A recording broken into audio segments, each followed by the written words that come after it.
It's another work from office day. പക്ഷേ ഇന്ന് കുറച്ച് വ്യത്യാസമുണ്ട്. കാരണം രാവിലെ എനിക്കൊരു ഡെമോ ഉണ്ട്. ഞാനപ്പോൾ ആദ്യം അങ്ങോട്ടാണ് പോകുന്നത്. ഇന്നത്തെ ഇവിടുത്തെ ടെമ്പറേച്ചർ -1 ആണ്. അത്യാവശ്യം ഫ്രീസിങ് ആണ്.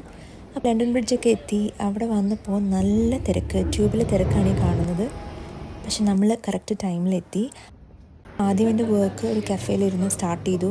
കുറച്ച് ഇമെയിൽസൊക്കെ നോക്കി. അത് കഴിഞ്ഞിട്ട് ഞാൻ ഈ ഒരു സ്റ്റോറിലാണ് ഇന്നത്തെ നമ്മുടെ ഡെമോ നടക്കുന്നത്. സ്റ്റോർ വിസിറ്റൊക്കെ കഴിഞ്ഞ് ഞാൻ തിരിച്ച് ഓഫീസിൽ വന്നപ്പോഴത്തേനും ലഞ്ച് ടൈമായി. ഫുഡൊക്കെ കഴിഞ്ഞിട്ട് വീണ്ടും എൻ്റെ വർക്കിലോട്ട് കിടന്നു. കോഫി ബ്രേക്ക് എടുത്തു. പിന്നെ കണ്ണടച്ച് തുറക്കുന്നതിന് മുമ്പ് 5 മണിയായി. അപ്പോൾ ഞാൻ ഓഫീസിൽ നിന്ന് ഇറങ്ങുകയാണ്. വീണ്ടും back to London commute. Challenging ആയിട്ടുള്ളൊരു ദിവസമായിരുന്നു ഇന്ന്. പക്ഷെ തിരിച്ച് വീട്ടിൽ പോയിട്ട് ഡേയ്സിനെ കാണുന്ന ആ ഒരു മൊമെൻ്റ് ഉണ്ടല്ലോ, അതാണ് എൻ്റെ ഫേവറേറ്റ് മൊമെൻ്റ് ഒരു ദിവസത്തെ. അപ്പോൾ ഇന്ന് ഞങ്ങളുടെ സ്പെഷ്യൽ ഡേ ഈ പ്രോൺസ് ആണ് കേട്ടോ. അപ്പോൾ ഇന്നത്തെ ദിവസം ഇത്രയൊക്കെ ഉള്ളൂ. ഇനിയിപ്പം നാളെ വീണ്ടും ഒരു വർക്കിംഗ് ഡേ.